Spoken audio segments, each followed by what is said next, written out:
Hello everyone, welcome back to my channel. আবারও স্বাগত জানাচ্ছি। আজকে একটা গুরুত্বপূর্ণ টপিক নিয়ে আলোচনা করব। পার্টস অফ স্পিচের ধারাবাহিক আলোচনায় আজকে আমরা আলোচনা করব কনজাংশন। কনজাংশন খুবই গুরুত্বপূর্ণ একটা টপিক আমাদের ইংলিশ রাইটিং এবং স্পিকিং এর জন্য এবং সেন্টেন্স মেকিং এর জন্য। আমাদের কনজাংশন খুবই প্রয়োজন এবং কনজাংশন যদি আমরা না চিনি তাহলে আমরা আসলে সিম্পল কমপ্লেক্স কম্পাউন্ড অথবা কম্পাউন্ড কমপ্লেক্স সেন্টেন্স আমরা চিনতে পারবো না। তো কনজাংশন একটা খুবই গুরুত্বপূর্ণ টপিক আমাদের ইংলিশ স্কিলকে গ্রো করার জন্য। বিভিন্ন কম্পিটিটিভ এক্সামও এগুলো এসে থাকে। তো যারা চ্যানেলটিতে নতুন আছেন তারা চ্যানেলটি সাবস্ক্রাইব করে দিবেন এবং ভিডিওটি না টেনে শুরু থেকে শেষ পর্যন্ত দেখবেন। আমরা খুব অল্প সময়ে একদম কনজাংশনের যে মূল ব্যাপারটা আছে সেটা ক্লিয়ার হয়ে নেব। আজকে আমরা জানবো কনজাংশন কি, কনজাংশন কত প্রকার এবং কোথায় কোথায় আমরা কনজাংশন ব্যবহার করে থাকি। কনজাংশন হলো এমন একটি শব্দ যা দুটি শব্দ, ফ্রেজ বা ক্লজকে একসাথে যুক্ত করে। এটি বাক্যের বিভিন্ন অংশে সংযুক্ত করার কাজ করে। কনজাংশন মানেই হলো সংযোজক। উদাহরণস্বরূপ যদি আমরা দেখি, অ্যান্ড, বাট, বিকজ, অলদো, এগুলো সবই হলো কনজাংশন। কনজাংশন ইংরেজিতে তিন প্রকার। প্রথমটা হলো কোঅর্ডিনেটিং কনজাংশন, দ্বিতীয় হলো সাবঅর্ডিনেটিং কনজাংশন, তৃতীয় হলো কোরিলেটিভ কনজাংশন। কোরিলেটিভ কনজাংশন খুবই একটা গুরুত্বপূর্ণ টপিক এবং এর ব্যবহার সম্পর্কে আমরা খুব কমই জানি। তো ভিডিওর শেষে এটাকে খুব সহজভাবে ব্যাখ্যা করা হয়েছে, অতএব ভিডিওটা না টেনে অবশ্যই শেষ পর্যন্ত দেখতে হবে। তো শুরুতে আমরা দেখে নেই কোঅর্ডিনেটিং কনজাংশন। কোঅর্ডিনেটিং কনজাংশন মানে হলো সমন্বয়কারী সংযোজক। সমন্বয়কারী সংযোজক কি? কোঅর্ডিনেটিং কনজাংশন দুটি সমান মানের শব্দ, মানে দুটো অ্যাডজেক্টিভকে অথবা দুইটা নাউনকে অথবা দুইটা ভার্বকে সে যুক্ত করবে। এরকমই ভাবে সে কি করে, কতগুলো ফ্রেজকে, একই জাতীয় ফ্রেজ, একই জাতীয় ক্লোজকে সে যুক্ত করে। একই জাতীয় ক্লোজ যদি আমরা বলি, যেমন সে দুটো ইন্ডিপেন্ডেন্ট ক্লোজকে সে যুক্ত করতে পারে অথবা প্রিন্সিপাল ক্লোজকে যুক্ত করতে পারে। অর্থাৎ এটি দুটি ইন্ডিপেন্ডেন্ট ক্লোজ অথবা দুটি সমান গুরুত্বের অংশকে একসাথে জোড়া লাগায়।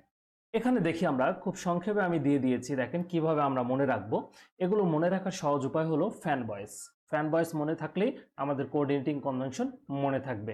যেমন এফ এ হলো ফর, এতে হলো অ্যান্ড, এনে হলো নর, বিতে হলো বাট, ওতে হলো অর, ওয়াইতে হলো ইয়েট এবং লাস্ট এসে হলো সো।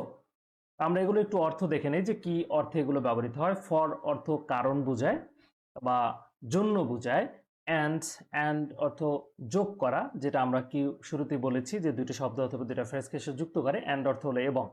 নর, নর হলো নেতিবাচক, দুটি নেতিবাচক বিশেষ বা বিষয়কে বোঝায়। বাট বিপরীত যে বিষয়গুলো থাকে সেগুলো বোঝায়। অর হলো বিকল্প, বিকল্প যে এটা করো না হয় ওটা করো। ইয়েট বিপরীত আশ্চর্যজনক কিছু বোঝায় এবং সো, সো হলো ফলাফল বোঝায়। তো সহজে আমরা কিভাবে মনে রাখবো? Fan voice. ফ্যান ভয়েস মনে থাকলে আমাদের কোঅর্ডিনেটিং কনজাংশন মনে থাকবে। এরপর আমরা দেখে নিই সাবঅর্ডিনেটিং কনজাংশন। সাবঅর্ডিনেটিং কনজাংশন মানে অধীনকারী সংযোজক। এর ভিতরেই আসলে সাবঅর্ডিনেটিং কনজাংশনের ভিতরেই আসলে এর সংজ্ঞা লুকায়িত আছে। সাবঅর্ডিনেটিং কনজাংশন একটি ডিপেন্ডেন্ট ক্লোজকে একটি ইন্ডিপেন্ডেন্ট ক্লোজের সাথে যুক্ত করে। এই হলো তফাৎ আমাদের কোঅর্ডিনেটিং কনজাংশন এবং সাবঅর্ডিনেটিং কনজাংশনের ভিতরে। কোঅর্ডিনেটিং কনজাংশন আমরা বলেছি একই জাতীয় দুটো শব্দ, একই জাতীয় দুটো ফ্রেজ অথবা একই জাতীয় দুটো ক্লোজকে যুক্ত করে কে কোঅর্ডিনেটিং কনজাংশন। কিন্তু সাবঅর্ডিনেটিং কনজাংশন হলো একটি ডিপেন্ডেন্ট ক্লোজ এবং একটি ইন্ডিপেন্ডেন্ট ক্লোজকে যুক্ত করে। আমরা যেভাবে মনে রাখবো, সাবঅর্ডিনেটিং কনজাংশন যেই ক্লোজে বসে সেই ক্লোজটি ডিপেন্ডেন্ট ক্লোজ হয়ে যায়। মানে ডিপেন্ডেন্ট ক্লোজ শুরু হয় সাবঅর্ডিনেটিং কনজাংশন দিয়ে। যখন আমরা কমপ্লেক্স সেন্টেন্স করি আমাদের অনেকেরই কষ্ট হয় বা অনেকে আমরা বুঝে উঠতে পারি না যে আসলে এটা সিম্পল নাকি কমপ্লেক্স নাকি কম্পাউন্ড সেন্টেন্স। কমপ্লেক্স সেন্টেন্সে সাধারণত সাবঅর্ডিনেটিং কনজাংশন থাকে, কারণ সাবঅর্ডিনেটিং কনজাংশন দিয়েই সাবঅর্ডিনেট ক্লোজ শুরু হয়। তো সাবঅর্ডিনেটিং কনজাংশন আমরা জানলে খুব সহজে কমপ্লেক্স সেন্টেন্স চিনতে পারি। সিম্পল, কমপ্লেক্স, কম্পাউন্ড এবং কম্পাউন্ড কমপ্লেক্স সেন্টেন্স নিয়ে একটি ভিডিও আছে আমার এই চ্যানেলে, আপনারা দেখে আসতে পারেন, তাহলে বিষয়টা আরও বেশি ক্লিয়ার হয়ে যাবে। এরপরে আমরা দেখি এগুলো একটু অর্থ দেখে নেই। যেমন সময় নির্দেশক যে সাবঅর্ডিনেটিং কনজাংশনগুলো আছে সেগুলো হলো when, while, before, after, since, until, as soon as. এগুলো সাধারণত সময় নির্দেশ করে। সময় নির্দেশক ক্লজের আগে আমরা এগুলো দিয়ে শুরু করি। এরপর আছে কারণ, কারণ বিকজ, সিন্স, অ্যাজ, এগুলো সাধারণত কারণ নির্দেশক কনজাংশন। এরপর আছে শর্ত, শর্ত প্রকাশ করে ইফ, আনলেস, প্রোভাইডেড দ্যাট। এরপর আছে বৈপরীত্য, মানে বিপরীত দুইটা কি করে, মতামতকে অথবা বিপরীত দুইটা বা কন্ট্রাডিক্টরি দুইটা অপিনিয়নকে একত্র করে, সেটা হলো অলদো, দো, ইভেন দো এবং ইভেন ইফ।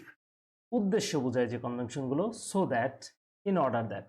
তুলনা বোঝায় যে কনজাংশনগুলো সেগুলো হলো then, as dot dot as. এবং ফলাফল বোঝায় যে কনজাংশনগুলো সেটা হলো so dot dot that, such dot dot that. এই ছিল সাবঅর্ডিনেটিং কনজাংশন। এগুলো আমরা একটু মুখস্থ করে রাখলে সহজে কিন্তু আমাদের সেন্টেন্স মেক করা এবং সেন্টেন্স চিনতে আমাদের জন্য অনেক বেশি ইজি হবে। 3 নাম্বার আমরা দেখি, 3 নম্বরে যেটা আছে এবং লাস্ট নাম্বার কো রিলেটিভ কনজাংশন। কো রিলেট মানে হলো একজন আরেকজনের সাথে যুক্ত থাকা। তো কো রিলেটিভ কনজাংশনগুলো হলো পারস্পরিক সংযোজক, মানে আপনি এগুলো জোড়ায় জোড়ায় থাকে, প্রথম অংশ লিখলে আমাদের পরের অংশ এগুলো লিখতে হবে। কো রিলেটিভ কনজাংশন জোড়ায় জোড়ায় ব্যবহৃত হয়, এগুলো সবসময় একসাথে আসে এবং বাক্যের দুটি অংশের মধ্যে সম্পর্ক তৈরি করে। আমরা কয়েকটা দেখে নেই। বোথ ডট ডট অ্যান্ড, দুটো কি বোঝায়, যে আমি আইসক্রিমও খাবো কফিও খাবো। আইদার ডট ডট অর, দুটির মধ্যে যে কোনো একটিকে বোঝায়। নাইদার ডট ডট নর, দুটোর একটিওকে বোঝায় না, দুইটা নাউন বসবে, নাইদারের পরে একটা, নরের পরে একটা, একটাকেও বোঝাবে না। নট অনলি বাট অলসো, দুটো কি জোর দিয়ে বোঝায়, যেমন বোথ ডট ডট অ্যান্ড আমরা দেখেছি। এরপর দেখেন ওয়েদার ডট ডট অর, দুটি সম্ভাবনা বোঝায়, যে দুটি হওয়ার সম্ভাবনা আছে এরকম একটা ব্যাপার। সাজ ডট ডট দ্যাট, এতটাই যে, মানে একটা পরিমাণ বোঝায়, মাত্রা বোঝায়, ডিগ্রি বোঝায়। সো ডট ডট দ্যাট, এটাও ডিগ্রি বোঝায়, এতটাই যে, সে এতটাই দুর্বল যে সে হাঁটতে পারে না।